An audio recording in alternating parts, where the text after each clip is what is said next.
Welcome to this tutorial video.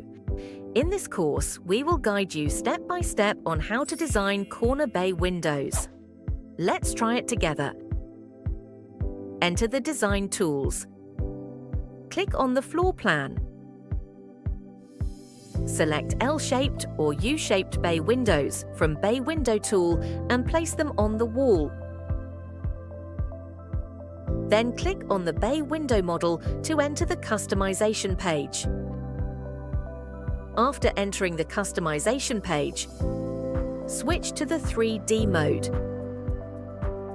Then select the bay window model, and the parameter panel on the right can adjust the specific parameters of the bay window.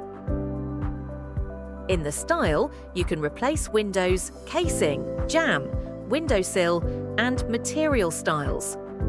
Let's take replacing the material as an example. Click the Replace button in front of the material.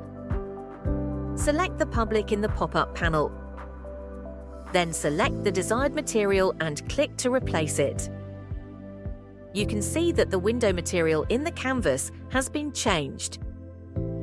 You can replace the other options in the same way.